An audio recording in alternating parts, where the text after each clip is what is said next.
ओम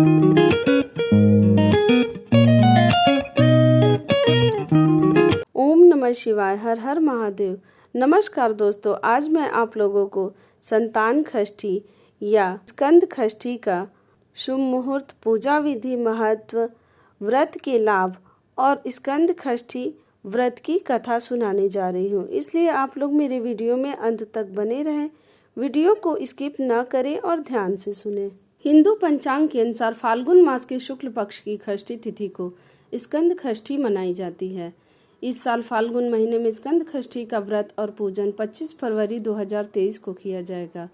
स्कंद षष्ठी को संतान षष्ठी भी कहा जाता है। इस व्रत में भगवान शिव और देवी पार्वती के बड़े पुत्र कार्तिकेय को समर्पित है। षष्ठी तिथि स्कंद भगवान को समर्पित है। फाल्गुन माह के शुक्ल पक्ष की षष्ठी तिथि को भगवान स्कंद का जन्म हुआ था।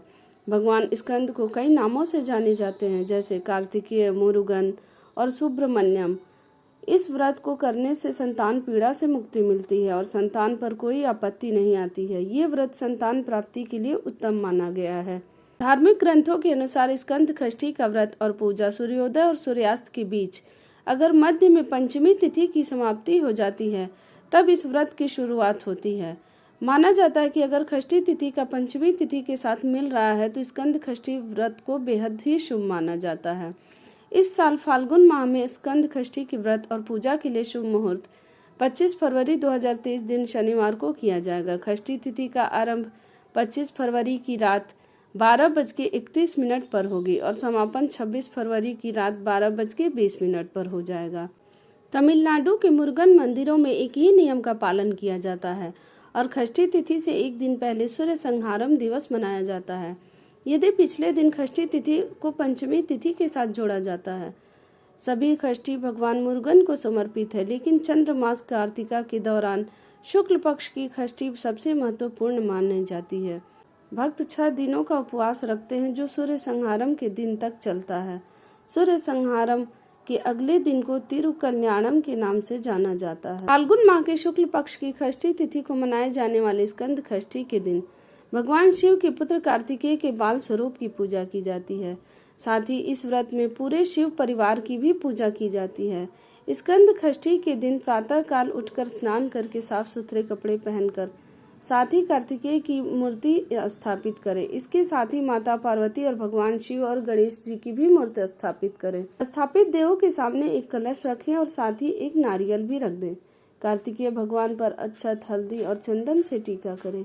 इसके बाद पंचामृत, फल, मेवे और पुष्प आदि को भगवान पर चढ़ाएं। इसके बाद घी के दीपक जलाएं और षष्ठी व्रत कथा सुनें।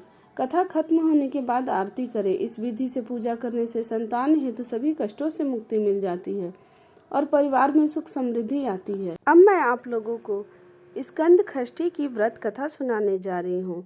बोलो ओम नमः शिवाय।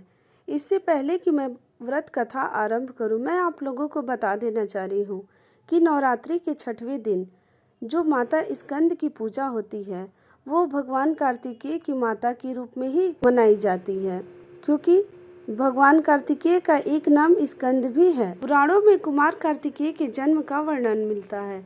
जब असुरों ने देवलोक में आतंक मचाया हुआ था, तब देवगढ़ को असुरों से पराजय का सामना करना पड़ा था।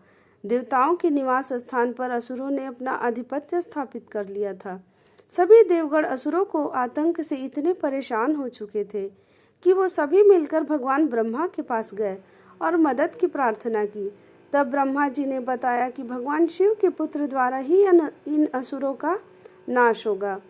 लेकिन इस समय भगवान शिव माता सती के वियोग में समाधि में लीन थे। तब सभी देवताओं और इंद्र ने शिव जी को समाधि से जगाने का प्रयत्न किया और इसके लिए उन्होंने भगवान कामदेव की मदद ली।